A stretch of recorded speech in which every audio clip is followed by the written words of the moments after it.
As someone who regularly writes, records, and releases music, I can tell you that a mixer can make or break your music. And so today, we're going to talk about how to find a good mixer. Hi guys, I'm Miss Krystle. I'm an entertainment attorney and public speaker. I'm the owner of Dukes Up Records, and most importantly, I'm an independent musician. We release videos just like this once a week to help you with your music careers, and we talk about things like copyright, trademark, social media marketing, and everything in between. So let's get into the video. The first step in finding a good mixer is determining your budget. Now, I've worked with mixers in a wide range, right? So we can start from someone who charges, let's say, $150 per mix all the way up to $2,000 and beyond. And a lot of it has to do with their credits and who they've worked with in the past. So if you're working with maybe someone who has worked regularly with Jay-Z and Beyonce, and you kind of go down the list, now because of their resume, they're able to charge more. And of course, obviously there's a certain skill set that they have that maybe someone who charges $150 doesn't have.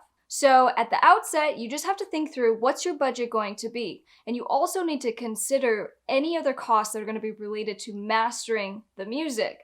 So you guys know that when you mix, we're mixing the actual instruments, the vocals, and once you have a polished final song that has been properly mixed, we typically will send it out to someone else to master and polish the final version. So you need to account for how much it's going to cost to have it mastered, and that really should be in your mind, because if you're now mixing and mastering an entire album, it can get pricey. So now as the business person for your brand and for your music career, you just have to think through ultimately what the final cost will be to have it mixed and mastered.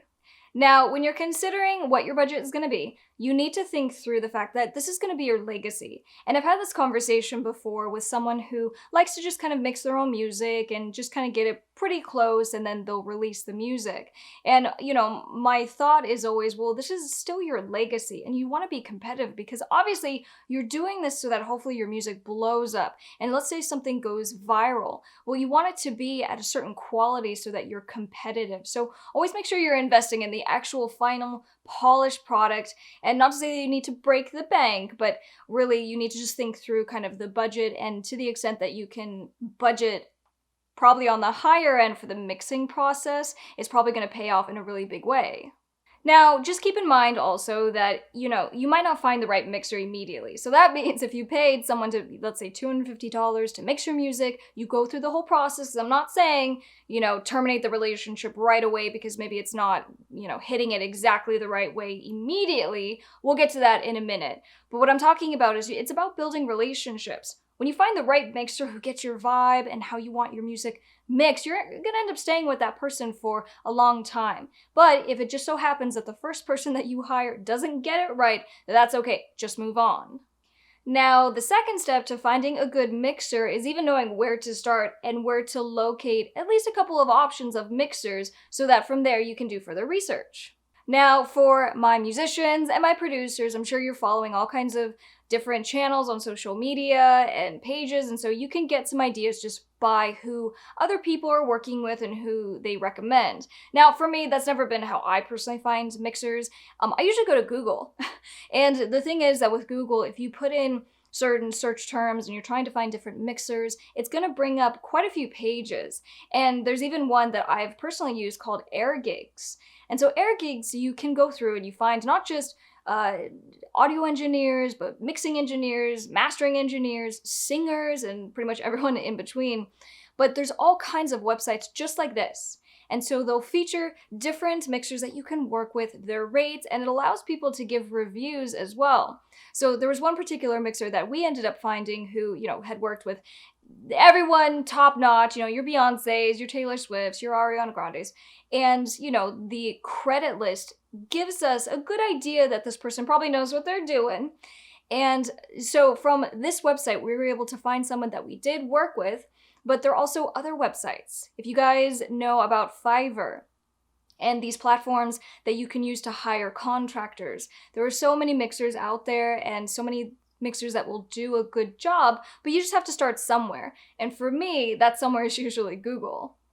Now, another really effective method is to find another artist that is already doing kind of what you want sonically. So let's say pick an album, and if that album has a certain vibe and is mixed in a certain way, and really that's how you want your music mixed, reverse engineer. So look up the music credits for that particular song, for that particular album, and then you'll be able to find who mixed it. And here's the thing, money talks.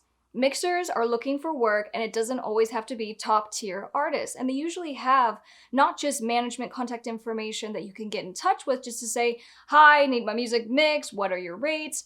But if you specify that you're an independent artist, a lot of these mixers do have independent artist rates. And so although they might charge Beyonce $2,500 or $3,000 for a mix, they're only going to charge you, let's say, $500.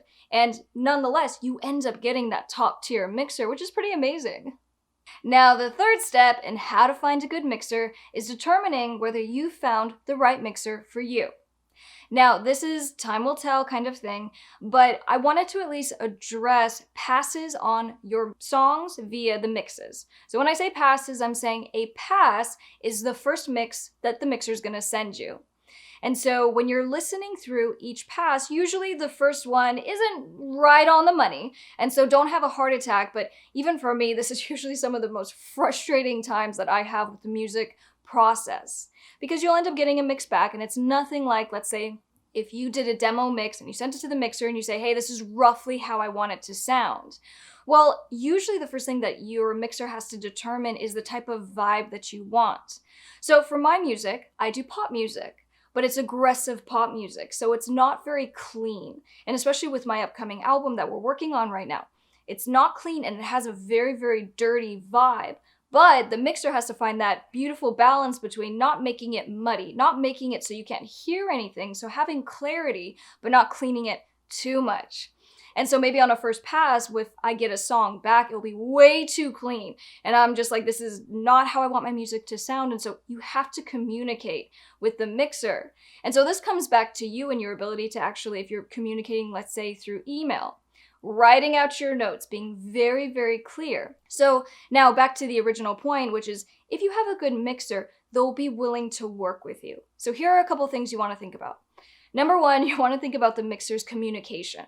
Are they being responsive? Are they actually reading your notes? And so when you get the next pass of your song, have they made all of the notes? Or at least implemented the notes that you had sent them? Or did they just kind of breeze through and you're kind of like, I already gave you that note? Number two, that basically the turnaround. So the timing of when you get each pass. Now, for some mixers, they'll say an average is maybe 3 to 5 different passes before they'll kind of be done.